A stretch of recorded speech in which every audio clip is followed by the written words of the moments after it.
Welcome into the Hot Read Podcast live here on a Friday, March the 14th. I am your host, JT Ruhnke, writer and reporter here at the 440 Sports Podcast Network. You can follow me on Twitter, X, whatever you like to call it, wherever you get your social media, at JT_Ruhnke. And I'm joined on a Hot Read Happy Hour Friday, like so many of you already in the chat, but with none other than my co-host, Stoney Keeley, editor-in-chief of the Sobros Network, one half of Football and Other F Words, and co-writer over at Stacking the Inbox. Stoney, how are you doing, my friend? Another week down, week Brother. one of the new NFL season. Free agency week one is finished. How are you feeling, my friend?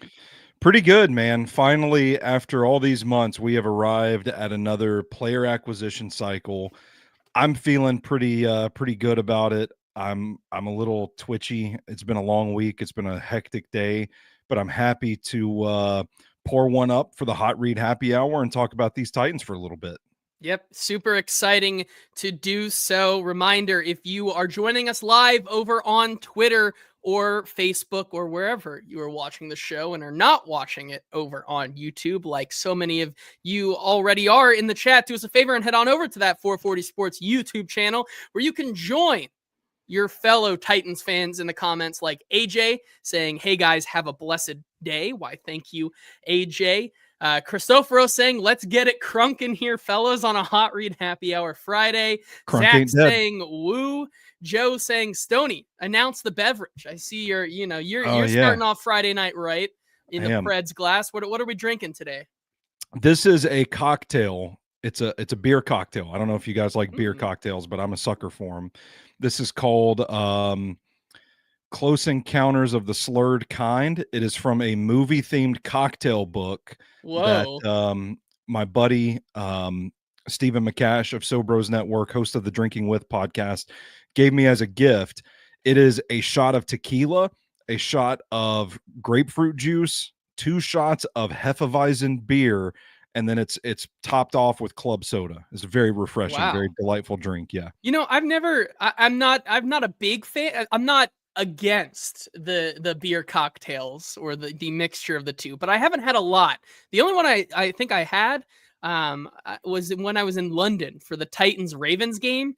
And if you've ever been to London, you know that there's like 6 beers and that's it everywhere. You know, they're a little bit, there's not, you don't have as many micro breweries and whatever you have here in a major American city, but like they have like 6, and then they have this one drink that's like half beer, half cocktail. And I totally went into it thinking it was a beer. It was not. And I was like, oh, wow. But it was good. So I cannot complain there. Cannot blame you because those are good. Joe saying my drink is Celsius, not sponsored, but like you, I've had quite the day. Got to keep going here. Yeah. Joe says he knew it was a wild drink there. Eddie saying, "Good evening, boys. We cracking Guinnesses and talking ball. Love to see it." Kenneth saying it's beginning to look like a Cam Ward Christmas in April. AJ saying, "I've been drinking the Cam Ward Kool-Aid. This guy's an absolute gamer." And Coach Will's also here saying, "Happy Friday, fellas. Happy Friday to you too." Also, happy Friday to our lovely sponsors, ML Rose Craft Beer and Burgers, 7 locations in the greater Nashville area, including Capitol View, Franklin, Gallatin, Melrose, 8th Avenue, Mount Juliet, Sylvan Park, and a new location coming soon to East Nashville near Inglewood. Speaking of ML Rose, I think it's time to start, as we ramp up towards the draft, keep an eye out for some news about potentially having a draft party at one of these locations on night 1 of the draft. More on that later. Also sponsored by Sinkers Beverages, located in East Nashville. Drew in the comments, happy Friday, boys. Thank you to ML Rose and Sinkers Beverages. More on them later. And Stoney, I know you and I have already talked a lot about these acquisitions that they've made. And I know the last time that we were on this podcast feed, we didn't feel very confident about the acquisitions they had made. And that was on Tuesday. Now it is Friday. Since then, you went on Football and Other F Words, Since then, I went on a football show with Nick Suss yesterday. Good conversation there. And I think we started to both realize that maybe our opinions have changed. They've stayed the same. That's why we're here today to grade the signings, talk about them encompassing the first wave of Titan signings here, grade them, give our final where we stand now on these guys, and talk a little bit about where they may be headed. Hint, hint to Kenneth and AJ's comments. I think that's becoming increasingly clear here, and cannot wait to jump into it today. If you guys want to join along with us and give your grades of some of these signings, feel free to do so in the comment section. And I think before we get to the new guys, let's talk about the re-signings / releases that they did and kind of those two.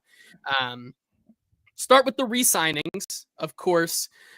Morgan Cox, Darrell Baker Jr., Andrew Rupsich, Mike Brown, Sebastian Joseph Day, and of course, you can't kill him. The unkillable, just like Mason Kinsey, Corey Levin is back on a 1-year deal. That was reported earlier today by fellow 440 Sports Network podcaster Justin Mello. Corey Levin seems to be the guy to back up Lloyd Cushenberry at center and be that guard versatility there. Those are the 6 right there that they brought back.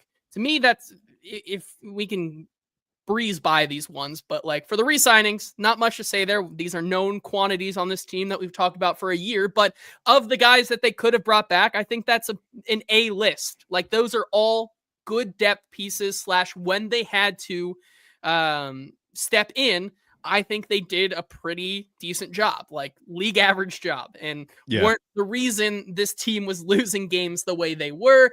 Bringing all these guys back, specifically like guys like Morgan Cox, Darrell Baker Jr., Mike Brown, Sebastian Joseph Day, I think those in itself give you an A. Good locker room guys that you know can be dependable when called upon. And then you add in guys like Andrew Rupsich, Corey Levin for the offensive line depth, and I think you're feeling good about that. Is that how you feel as well, Stoney? Yeah, I think I'm most stoked about the Sebastian Joseph Day re-signing, because I think that creates quite the formidable defensive front with Tavondre Sweat, Jeffrey Simmons, and then the addition of Draymond Jones, which I'm sure we'll talk about here in a little bit. But those are 4 guys that you can rotate. The re-signing Keandre Coburn as well, bringing him back. Sorry, yeah. Keandre Coburn, Otis Reese as well, but more major ones that have happened more recently. I did forget about those 2. You are correct. To me, like that group looks like it's an early contender for the strength of the team is going to be this defensive front. And I think if you can continue to build out and get a couple of edge rushers in there as well, I think it's going to be, I think that things could turn around for that unit pretty quickly. I don't think it's something that needs a complete rebuilding. You brought back Sebastian Joseph Day as a complementary piece to Sweat and Simmons. You add Draymond Jones, Keandre Coburn provides depth. I think they're probably still going to add some guys in camp to compete for back end spots. I think it could be a real strength of the team. I'm stoked about that. The thing that interests me about the Corey Levin signing is that Daniel Brunskill is still out there, and last year he was kind of that swing guy, backup center, jumbo package tight end, swing tackle. When they needed an extra offensive lineman, they looked to him. Played some good ball here, but I'm curious that they haven't brought him back as well. And it seems like they have chosen Levin to be the backup for the center spot. And I don't know if it's like the size, the power element. Corey Levin's a pretty heavier guy than Daniel Brunskill, but I do think that reading the tea leaves, no news on Brunskill and really no news on Dylan Radins for that matter, might tell us where their head's at right now. So I like what they've done, re-signing a lot of the guys that they have. No complaints, no issues for me. Yeah, I agree with you there. Team Radrod says that I think Buck said Brunskill wasn't interested in coming back here. No, right? That's news to me. We can talk about Buck's takes and whatnot, and we won't go too far into that. But there were some things that I found very hilarious on Twitter today and yesterday. However, I can second that. I've heard the same things, similar things. I would say that, maybe at this point in Daniel Brunskill's career, would he like to be a depth piece on a team that is looking to win more than maybe 5 to 6 games to keep this thing afloat? I don't blame the guy, right? At this point in his Danny career, I Bruns, don't get blame that the guy. ring. And when you have that guy like Corey Levin, who seemingly after 8 years or 8 re-signings or however long he's been here, like, that guy can be dependable. He's a guy that wants to be here, and you may opt for that in the long run. So for me, I do think that these re-signings are an A. For me, I like the pieces that they've brought back. Then we can go to the pieces they did not bring back, which, if any of you listened to a football show yesterday, I led the show talking about, and maybe this is going to resonate with more people here in this chat, talked about how this regime is kind of letting the past die. To quote a Star Wars movie from The Last Jedi, where Kylo Ren says, "You're still holding on, let go of it," which apparently Nick Suss did not know what I was talking about. Stoney doesn't. I'm 0 for 2. I'm showing my age and how young I am, I guess. I've seen that movie, but I just you don't want to get my Star Wars takes. I've already made the chat mad enough in recent weeks, so that's fair. Leave it but at that. the point does ring true here, that like they're letting go of any semblance or ties to a Mike Vrabel and sort of Rand Carthony era. Like the guys who were Coach Will saying no clue. Star Wars puts me to sleep. You guys are crazy. Coach Wills, I'm with you, my man. You guys are my insane. But when you talk about the guys they let go, Ryan Stonehouse, Harold Landry, Nick Westbrook-Akine, Jack Gibbons, Luke Gifford, guys we've talked about ad nauseum for the last 3 years on this podcast and so many more. Like, those are big names to fans. Like, maybe they're not and why I give the releases a B. I'm giving it a B because like those may be big names to fans and like guys who have been on this team for a long time, but we never talked about them as, especially in the last year, as impact players. If anything, we were talking about a lot of these guys creating more headaches than positives for this team. And I know that people are very, except maybe NWI.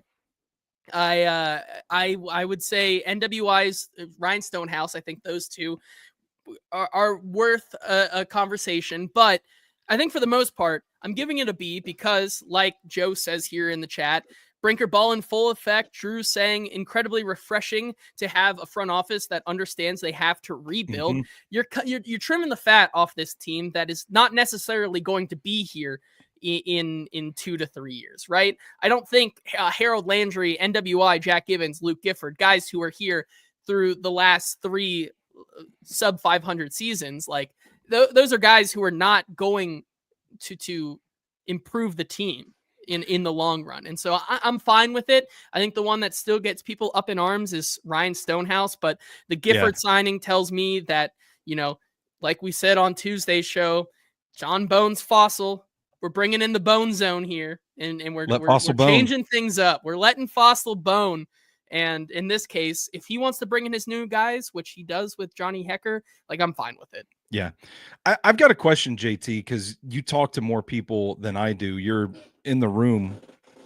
So I'm curious because you said something that really piqued my interest in there, getting rid of the Vrabel guys, so to speak. And I'm not saying that I've heard this anywhere. I don't want to put any words or speak for anyone on the coaching staff or anything like that. But I'm curious to know what you think, if there is some sort of added effect of not getting rid of guys because they're Vrabel guys necessarily, but does it help? Do you think it at least helps the locker room to kind of reset and no longer have a lot of guys in there that can at least compare where this team is at right now to where it was under Mike Vrabel? Like, from a mental standpoint, does this, as painful as it is to fans, does it actually kind of help the organization move on in a way, do you think? I think it's fair. I don't know if I've ever seen it take effect in the locker room, but like from a psychological standpoint, I get it. Like you are bringing back Morgan Cox is a long snapper. I don't think Yeah. to be honest, like long snappers Culture stay guy. with one team for the majority of their career, and they do not care if they win or lose because they have one job and they're getting paid. Like, I don't know if the competitive argument that you want to go out and win games as a long snapper is really a valid argument here in the NFL. But like, yeah, I think the guys that you could point to, a Harold Landry and a Jack Gibbons, two guys who were very not indoctrinated is a strong word, but like very in with the culture of a Mike Vrabel guy. They like drink. Obviously, Mike you see Vrabel's Harold blood. Landry make quick work of free agency and go be back with the guy who he bought into the culture with. Dr. Gibby lost his nickname after Mike Vrabel was gone, right? Like, so like those are guys like I get what you're saying. I don't know if I've seen a lot of that or heard a lot of that, but I think it's a fair thing to point out. However, I would say that these are fine, right? Like these releases are not they're not earth-shattering in my opinion. And that's why I would give it a B. Yeah, I was just curious about that from a team building standpoint. We kind of talk about resetting the roster from a talent standpoint. Like, yeah, you got to get better players in here, but with the mass exodus of Vrabel guys, and I mean, listen, right now, I would have to put Dylan Radins in this conversation as well, even though, you know, he's not technically landed anywhere. But there's not been a sense of urgency to get him back in the building. And that's why I just kind of feel like maybe it is like an added bonus. Like, hey, we can truly reset and move on. That's all that crossed my mind. Yeah, I think so. I think Alex brings up an interesting point. You get Levin in here. The timeline on Lloyd Cushenberry could be very different from depending on who you talk to. It's, you know, we're in the off season. We're still a long ways away. But like if Lloyd Cushenberry has to miss some time at the beginning of the season, I'm fine with Corey Levin starting the season there. He's a guy who's done it. I don't think it's going to. I don't think it's going to break the bank. You're not going to, if it is indeed like a Cam Ward, you're not going to ruin Cam Ward's development because Corey Levin has to start the first 2 games or something like that. So I think he's a fine guy to be there and step up as a depth guy, which I think is a good way to transition to the offensive line, where we've talked a lot about Dan Moore.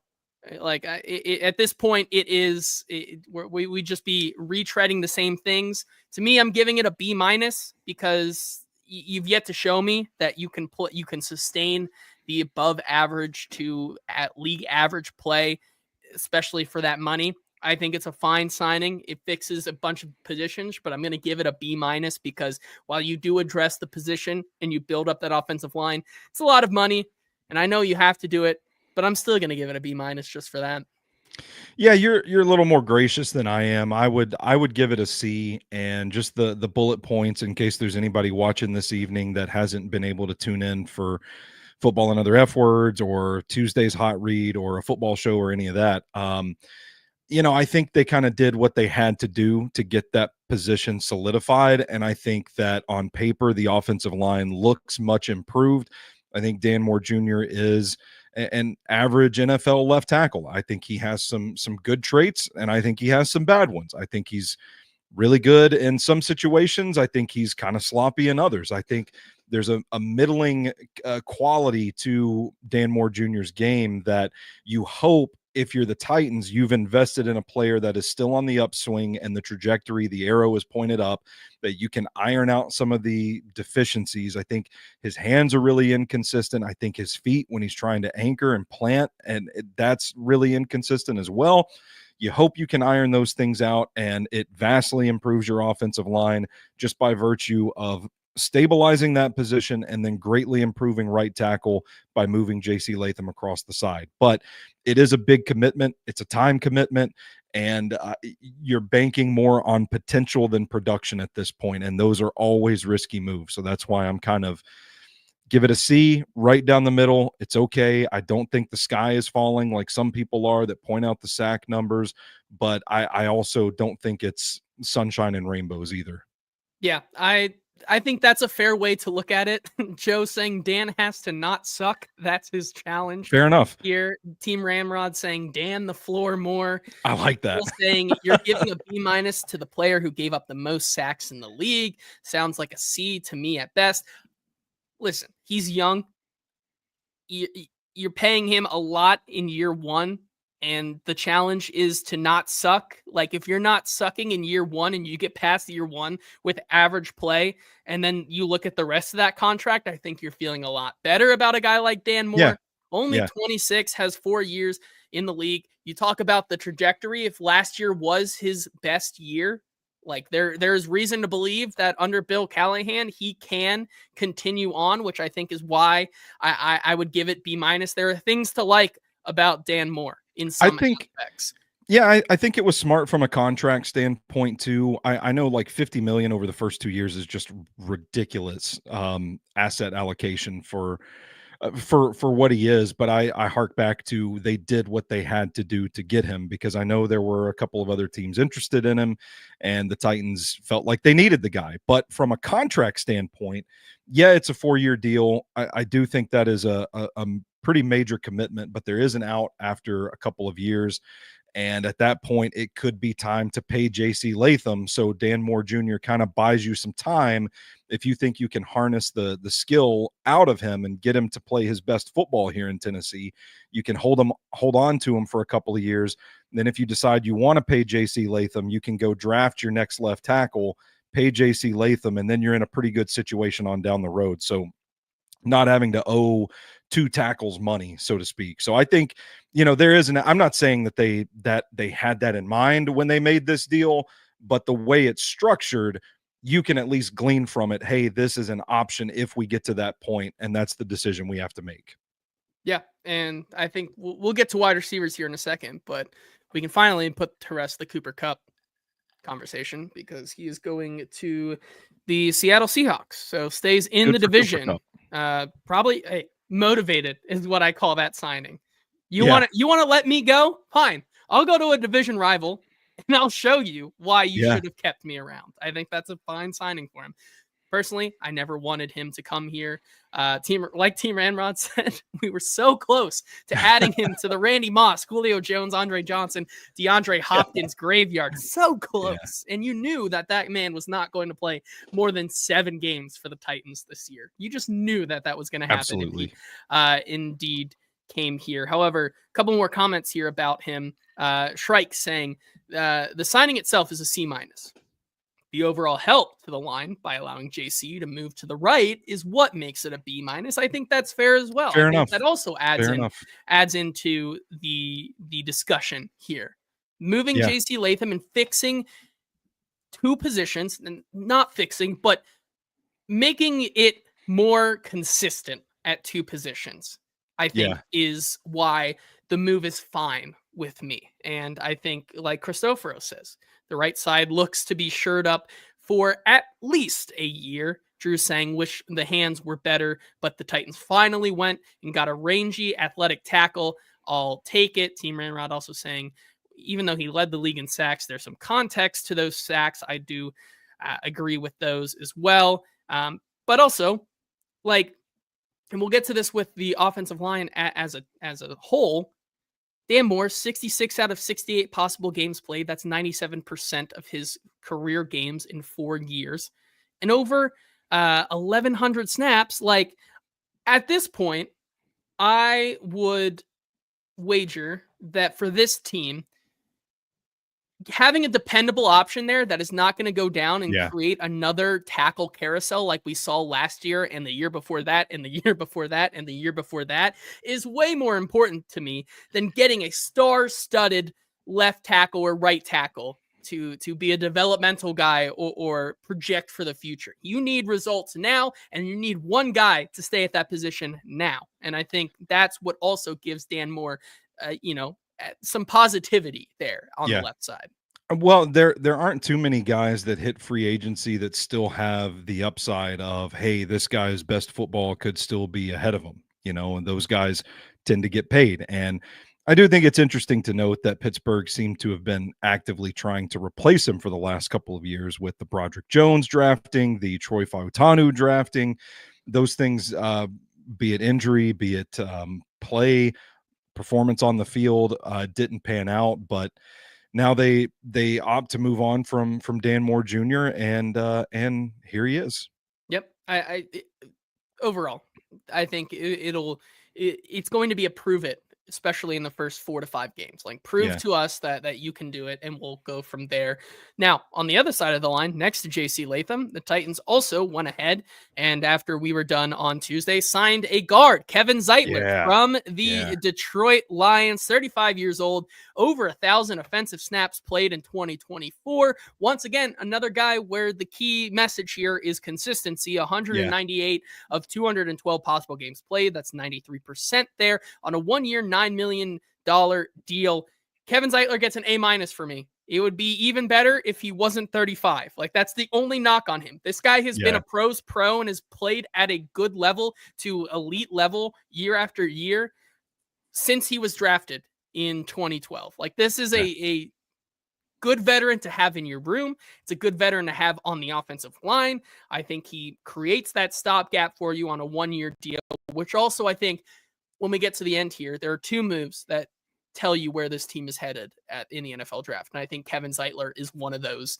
But to me, Kevin Zeitler is an A- for me. And why not an A? Well, if he was like 30, I would call this an A to an A+ move, but he's 35. And like, I think he can still play, at that level. I think he fixes your position here, and you don't have to worry about, can Dylan Radins take that next step, or can another guy take that next step, when you could just go get the known quantity on a 1-year, $9 million, cost you pennies on the dollar. And you're good with it. Absolutely. I have no qualms with giving this one the A, just the full-throated, say it with my chest. This is an A signing, because I think we tend to forget that offensive linemen tend to age a little slower than the rest of the NFL, and specifically the guard position, where you don't have to worry about the range on the outside, the athleticism, the speed kind of slowing down a little bit. Kevin Zeitler's game is just power in the run game. He is so much fun to watch, even at his age, watching the Detroit Lions tape. And I know he got banged up a little bit at the end of the year, but the way he just locks his hands inside, drops his pad level, drives with his feet, just kind of straight back power. The dude he's a hog, man. He is a hog ass dude that just gets out there and drives people back. He's powerful. You think about that being the hallmark of his game. Like, yeah, maybe the injury late in the season kind of worries you a little bit, but I don't think they need him to be this bursty, rangy, play at the edge kind of tackle. They've got him at right guard. They want to run some power concepts, some gap concepts that, he should be a pretty critical factor for this season as well. And I like what Coach Wills is cooking in the chat too. Said it about the Dan Moore Jr. signing, but I think it applies to Zeitler as well. Stabilizing both spots allows you the time to find the right guy to develop. I don't think they're going to be pressed to draft an offensive tackle early the way that I thought they were before. I don't think they're going to be pressed to draft a guard early. I think they can kind of let the dominoes fall, go best player available, get the right guy in their system that they can develop at their pace without the pressure of jumping in and starting games right away. This signing to me was like, oh man, I forgot every negative thought I had about Dan Moore Jr. and where this team was headed when I saw the Kevin Zeitler news come in. Yeah, I mean, Coach Wills says, I scared my dog when the notification came across my phone. So that is a good a good signing right there. As well, I know Eddie says here, you were talking about it. It buys you time, right? Yeah. And yeah. I hope Drew is still listening to the podcast right now, because now there's no need for an offensive tackle or guard episode. There's only a need for a late day 3 offensive guard and tackle episode, which means you're going to get literally talk about only the day 3 guys, because I don't see a world where they take one before the first 100 picks. And so there you go. You're going to get what you want, because I agree with Eddie here. They need a late round guard to sit behind Zeitler, and then they're cooking. Yep. Like I said on a football show yesterday, just go take Clay Webb with one of your 5th round picks, and we're here chilling. we go. We're so good with him learning behind a guy like Kevin Zeitler. I feel good. Strike saying that's Stoney's bread and butter. Drew saying we have never been more back. Like that's where I'm at. And so the O-line, I would give it overall B plus. Like, sure. You can also talk about future Titans legend Blake Hance as well. I was going to say, don't leave out the Blake Hance signing. The Blake Hance 1 year, $1.3 million signing just for him to be called future Titans legend Blake Hance as a depth piece here. Team Ramrod saying the day 3 tackle episode is going to win Emmys. So, I hope so. Excited to talk about that and talk about those guys, because I do think it's going to be a fun one.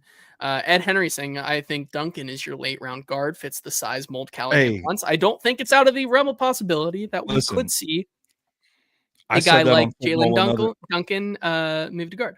I said that on Football and Other F Words last night, and Zach practically called me an idiot with his eyes. So just saying, Ed Henry's thinking it too, Zach. It's not just me.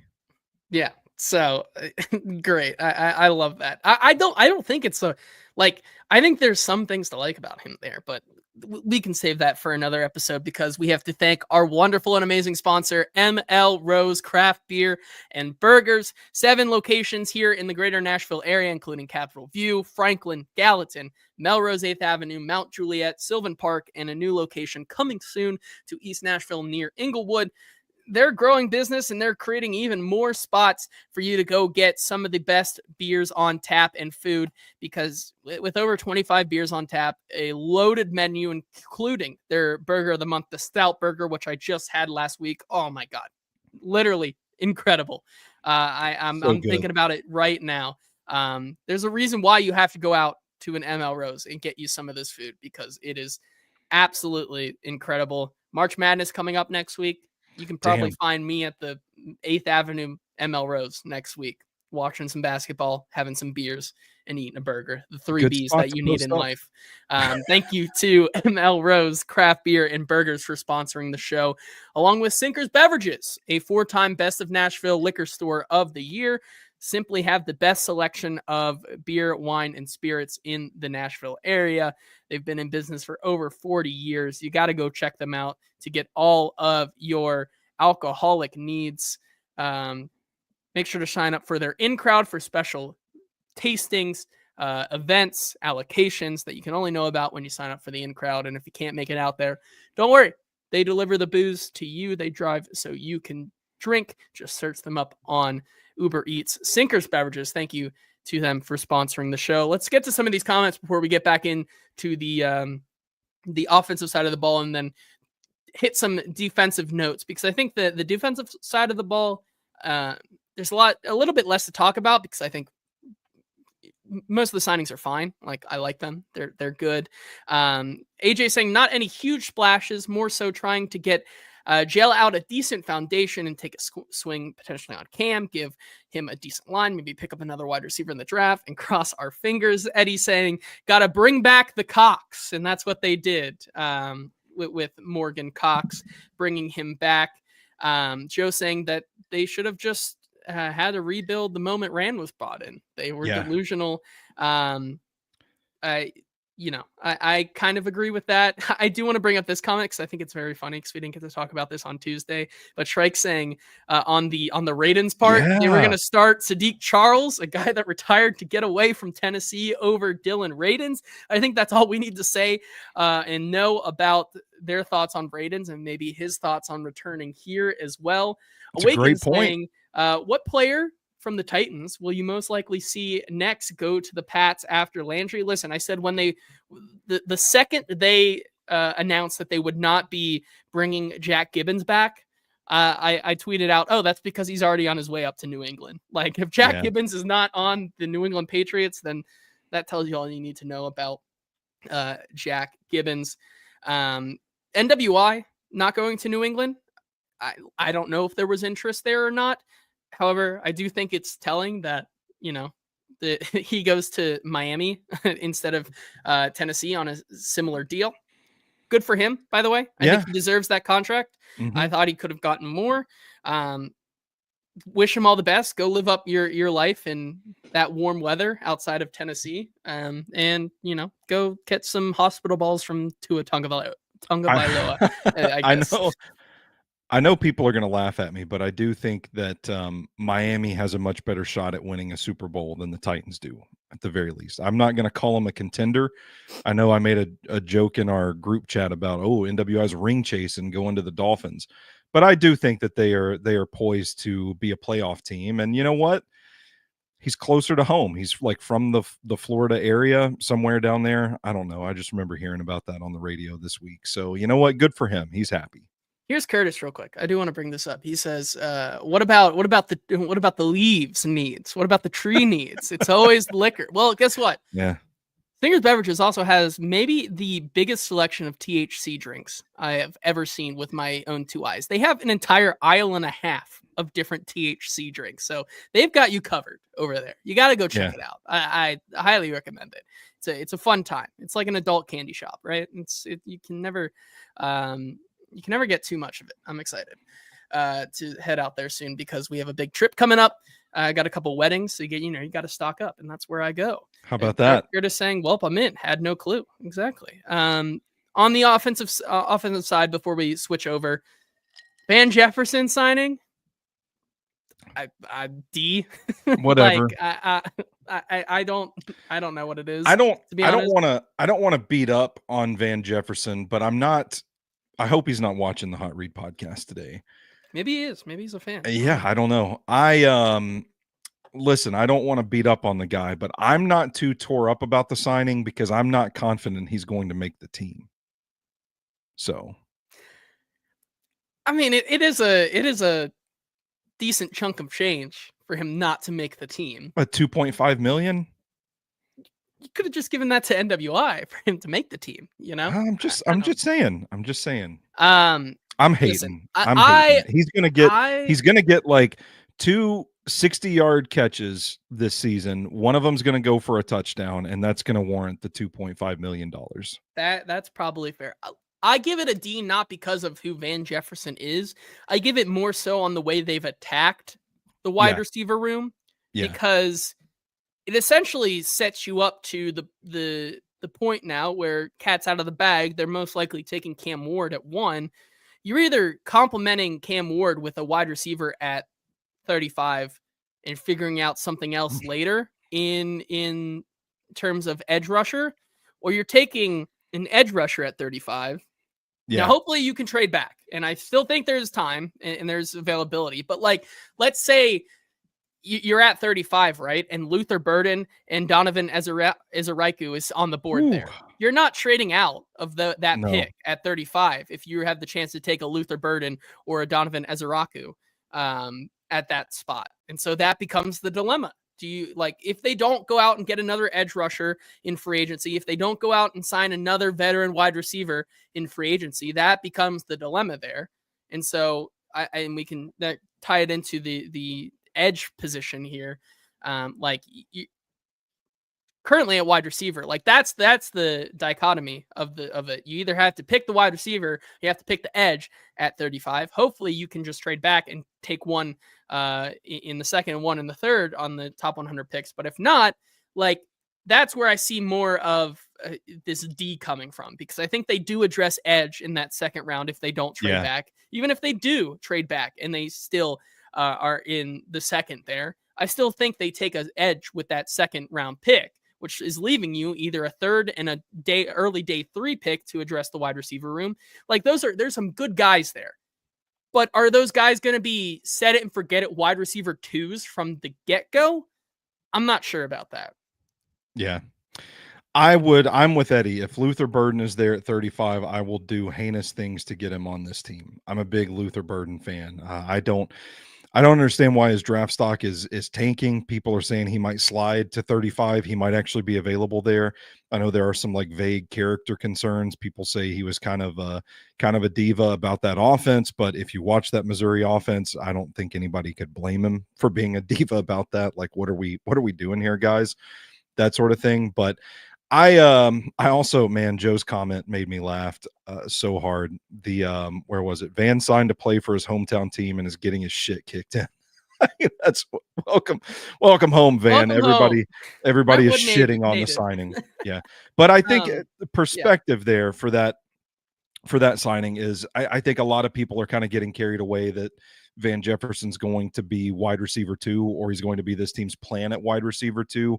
And he wasn't very productive for Pittsburgh, didn't have a good season for the Steelers, which I would say, like, for what he was, maybe the production was okay. I know Steelers fans were pretty disappointed in him, but I think once we get things going, we see this plan through.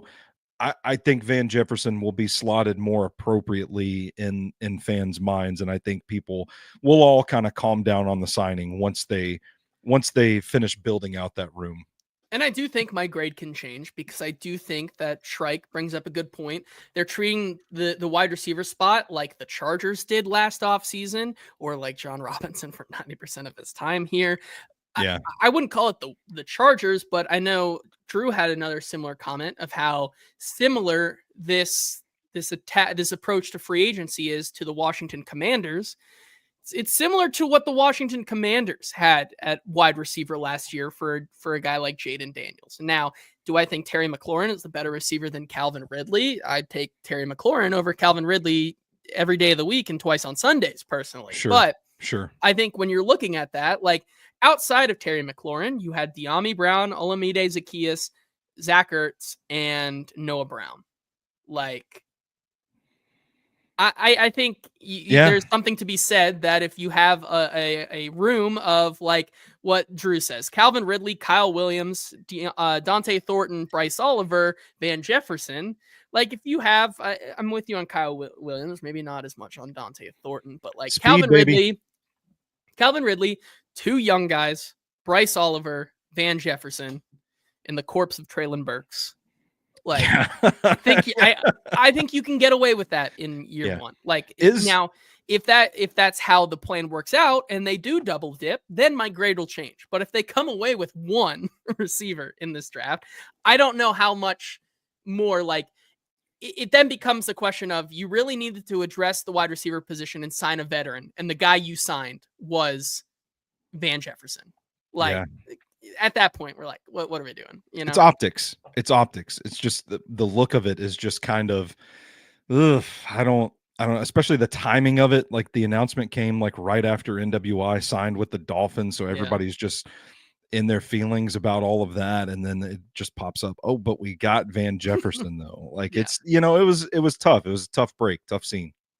Rex says Van can stretch the field. I understand too, when you watch his Florida Gators tape from 7 years ago. I do think he can play that role a little bit. I don't know if he can anymore. Well, that's what I'm saying.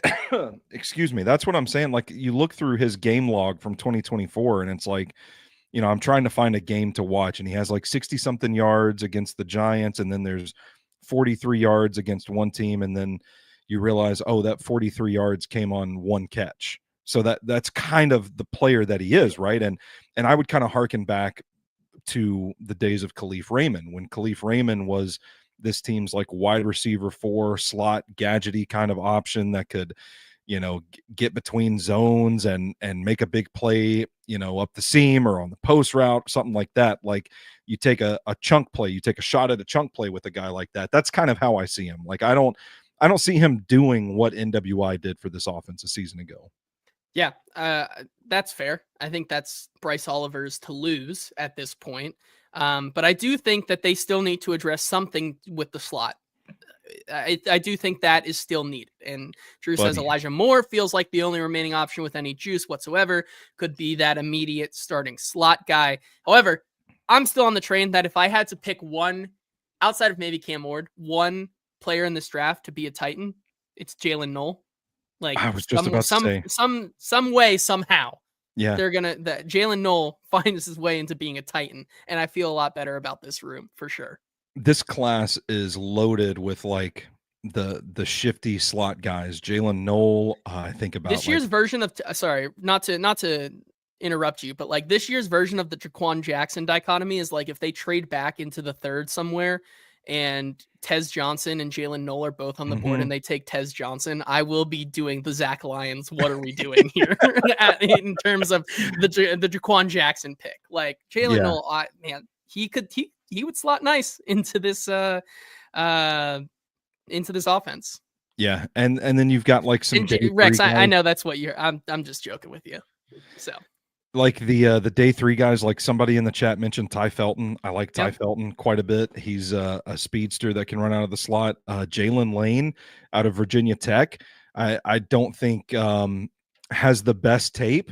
You have to do a lot of projecting with him, like watching that Virginia Tech offense, and they have like 2 receivers that are going to be in the draft, a running back that's going to be in the draft, and you're like, how did this collection of talent produce that on film?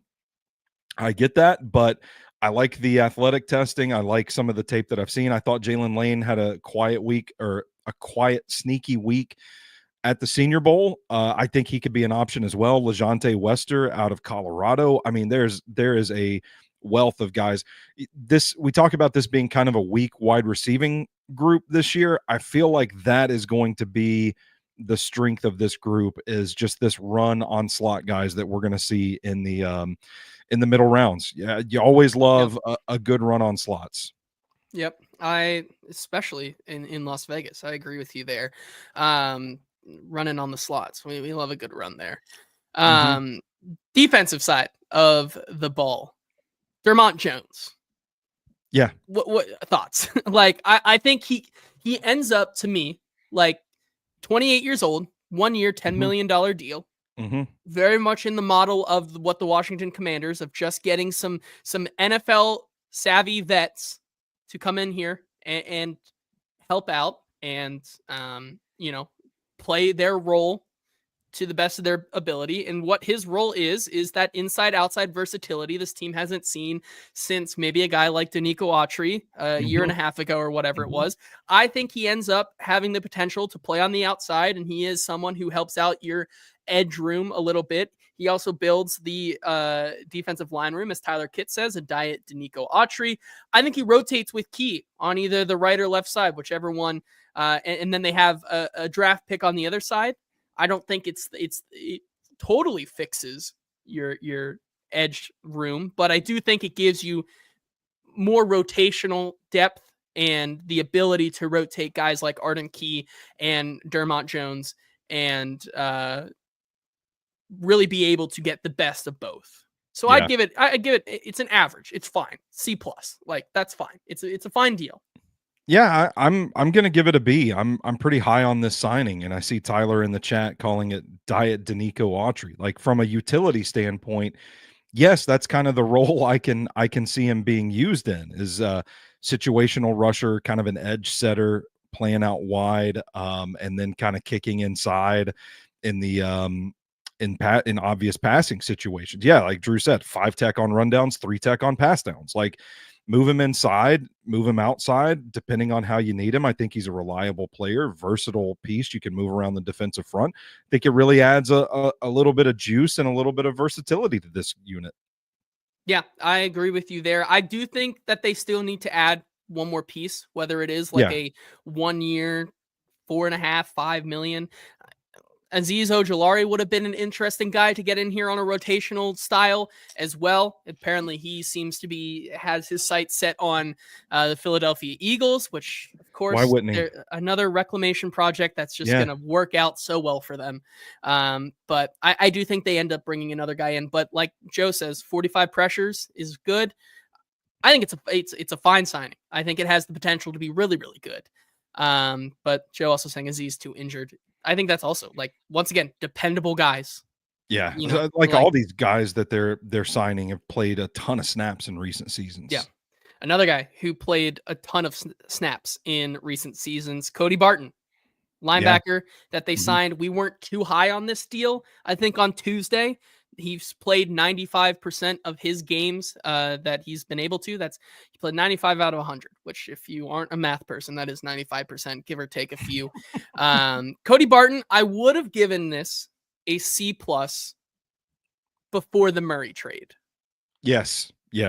After the Murray trade, I'm in. I'm B+. I think it raises a whole letter grade because now Nick Suss did have a really good point on a football show yesterday that when I said I didn't like this deal because now you essentially have 2 Kenneth Murrays back there. To his counterpoint, he said there's only like 4 or 5 middle linebackers in the league that aren't he's just a Kenneth Murray. Like, it's really hard. His point was it's really hard to be that coverage specialist that can also be dynamic in the run game. And I think that's fair. However, Cody Barton, of the 2, Kenneth Murray, Cody Barton, I'd rather have Cody Barton and a young upside guy, potentially like Cedric Gray, even though some people say now you have another hole at middle linebacker. I think that leaves the door open for one of Otis Reese, Cedric Gray, James Williams to come in and really make a shot for them and make a name for themselves in camp to be the guy, that second one. And I think, like Tyler says, Cedric Gray makes a jump this year. I think now that he is not injured and gets to start this next year off on the right foot, I do think that you look at maybe a duo of Cody Barton, and if you can get the best of what we were evaluating in a Cedric Gray like last year, I think that position, although not the most important, I think you have something really sneaky good there coming up this season. I wouldn't be surprised if they're not done at linebacker either. When I initially read the news that they had signed Cody Barton and that Dre Greenlaw had chosen the Denver Broncos over the Titans, that they were in on him but fell through, I kind of overreacted to the signing thinking, oh, well, they couldn't get Dre Greenlaw to commit to him, so they pivoted to Cody Barton. But since I've had a chance to really dig into Cody Barton's tape a little bit, he's a pretty different player from Dre Greenlaw. And so it kind of made me think like, oh shit, I wonder if they were actually trying to get both of them instead of just one or the other. And so that kind of made me think like, yeah, because Cody Barton clearly fits in a specific role. And then after they traded Kenneth Murray, I'm like, all right, so they are down a linebacker. So Dre Greenlaw goes to the Broncos. Maybe that plan's out the window. I feel like they could still be shopping around for a reliable vet. I hate to be Debbie Downer here, but this coaching staff did not seem too eager to get Cedric Gray onto the field last season. And this is true. I'm not saying he doesn't have potential. I liked Cedric Gray coming out of the draft last year, but this coaching staff did not seem very eager to get him onto the field. And I think it just kind of raises questions like, do they really think he's ready for something like this?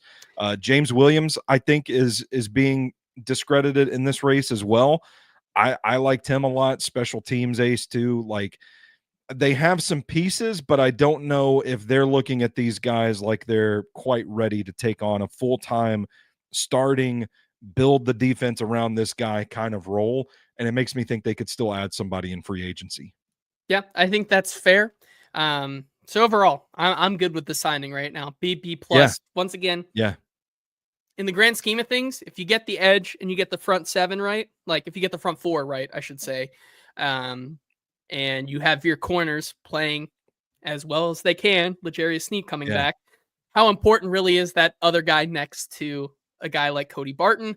Probably not the biggest deal in the world, because everything around them, like, it's okay to have that deficiency. Like, if you're able to address everything else, and which leads us to, Well, I just want to wrap up Cody Barton. The thing that I like the most about him is he is very clearly a field general. I mean, it's like every snap he's out there communicating, like waving his hands around, signaling, all kinds of different stuff. Right place, right time, kind of gap filling defender against the run, which they need help with, by the way. He's like well built, he's stocky, looks like he's built to defend the run, kind of just firmly in command of that Broncos defense, like a field general type.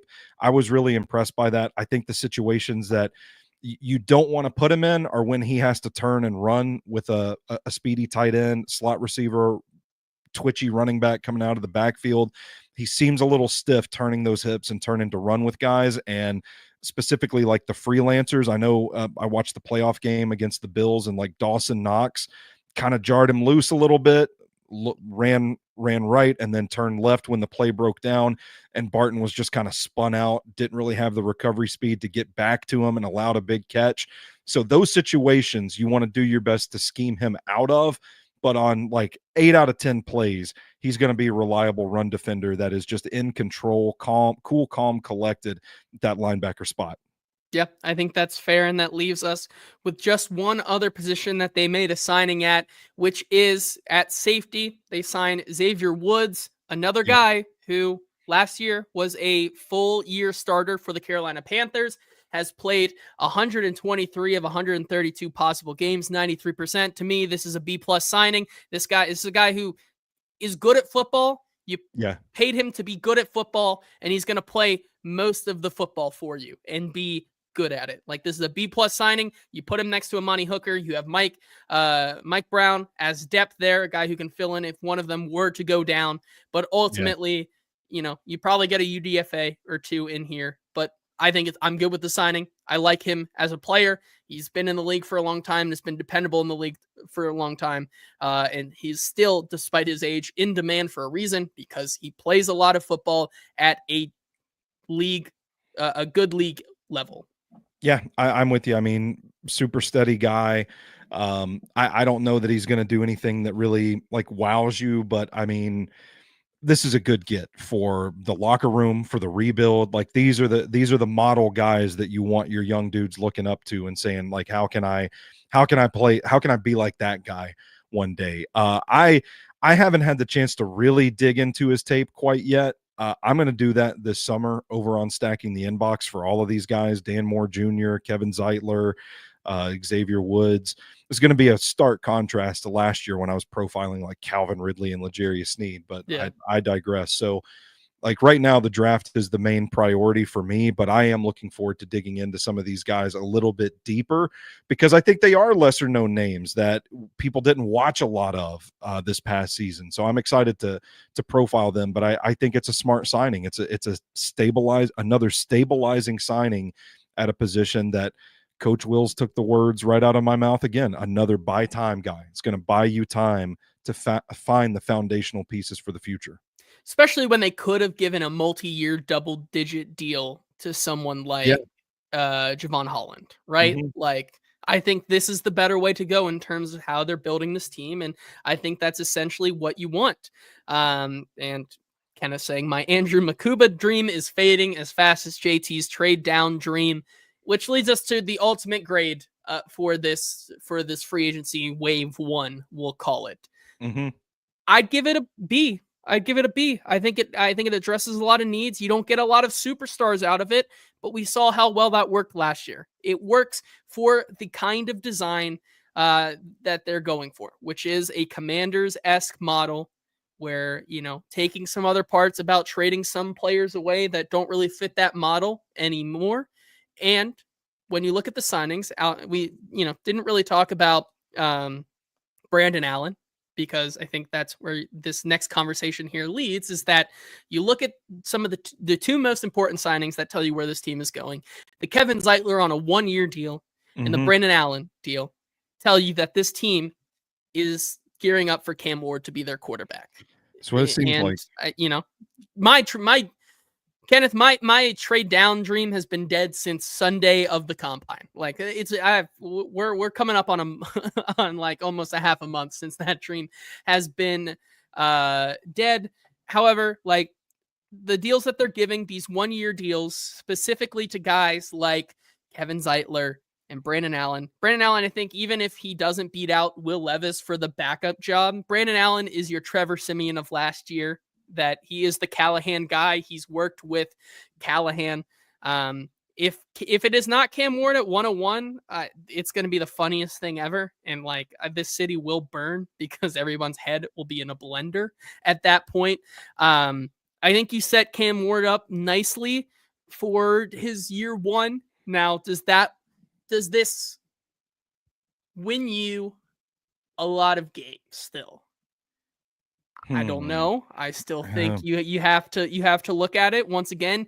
Cam Ward could be, a nice fit here, but with that receiving core, what they have right now in place in year one of these guys, does that win you more than 5-6 games? I don't know. I still think this, even if I call this free agency a B, a lot of these guys are on 1-year deals, and we're still a year away or so from competing. So, that's where you have to look at next year's free agency to continue developing. But for where they are right now, however, people are saying we have to get past the Kirk Cousins potentially signing here, because people have I personally haven't seen any of this. Neither, just like the Aaron Rodgers, Russell Wilson, all those things, I have not seen any interest in Kirk Cousins here. However, once we get past that, apparently for all of y'all, I think this sets up nicely to give Cam Ward the best chance at developing in year one under Brian Callahan. Now, I will say, one more thing before we get out of here, Stoney, real quick, before we get to that, your grade, are you around the same, level, like a B grade? I think that's where I've gotten over the course of the week, is that I've gotten to a B. I think it's a solid plan. I wish there had been a better plan of attack for the receiver position. Yeah. I think that's fair. And once again, that's why I kind of gave the Van Jefferson a D. PFF puts it as C-, but okay, well, PFF is PFF for a reason sometimes. But at the end of the day, if they were to get like a Jalen Noel and a Pat Bryant in the draft, does that change your thoughts dramatically at all? Or like a Jalen Noel and a Kyle Williams or something like that? Yeah, I mean, yeah, I'd be cool with that. Yeah, all right. Well, I don't know how much. we Yeah, I don't know. We'll see. We'll see. However, if it truly is, we're gearing up for Cam, which I think it is. Like I said, Kevin Zeitler and the Brendan Allen signings tell you that is most likely the direction they're headed. However, we just talked about how our confidence in their ability to win more games with a Cam Ward is still not as high as maybe some others might think it is. And with Ed Henry bringing up, I think, a very fair point where he says, very worried, unless they are recommitted to Callahan, why draft a rookie quarterback with a lame duck coach only to change the system in a year? Callie needs more rope, and I don't even particularly like him. I think that brings up an interesting point, which we can, chew on for as we get deeper into draft season. Yeah. I think if you do take Cam, it would be interesting to see, how his development may change down the road if they do end up still not working. It still does not make it to where they're winning more games than they currently are, either from 3 to 6. If they were to end up firing Callahan, that then again puts the GM with their own head coach, but that coach is not that coach's quarterback. Yeah. And I think I think it's interesting to talk about. I think that is the darkest timeline of where we're headed. Yeah. I want to present a hypothetical to you, JT. And again, this is not based off of anything that I've heard. I'm just reading the tea leaves a little bit. If you're Brian Callahan and you go to Mike Bergonzi, Chad Brinker, Amy Adams Strunk directly even, and you say, you just fired Rand Carthon because he didn't get enough good players here for the Titans. Okay, so I had those players to work with. Are you expecting me to be a miracle worker? Does it buy him a little bit of rope? Does it buy him a longer leash that he had from a perception standpoint? He had to make do with players that ultimately got Rand Carthon fired. Does that buy him a little bit of time in your eyes? Or should it not matter, and he just needs to go out and win games still? I'm just curious because people are saying, they might be higher on Callie than we are or in the building.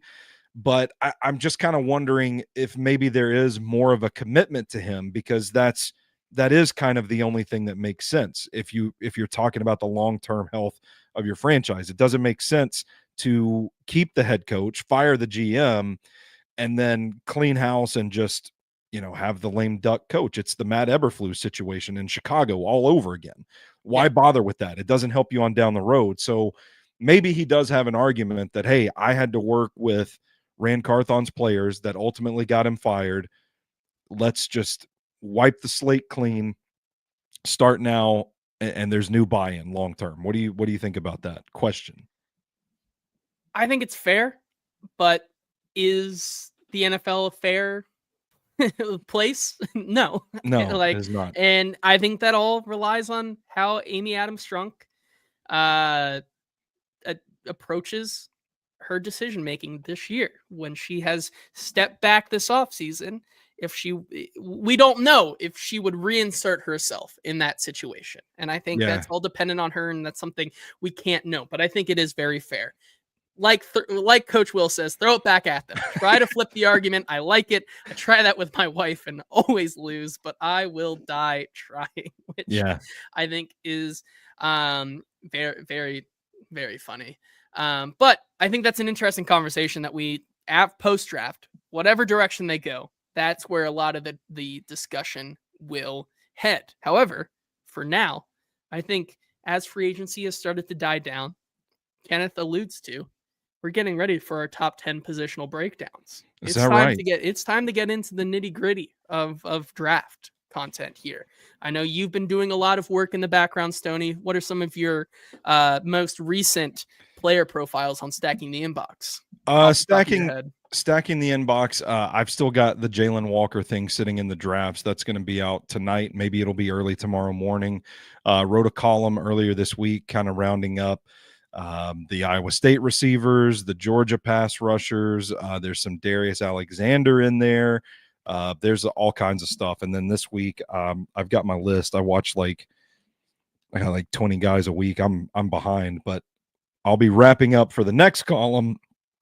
Wyatt Milam, Quinn Ewers, Nick Emanwari, Carson Vinson, Kelvin Banks, Armand Mimbu, Emeka Egbuka, Tonka Hemingway.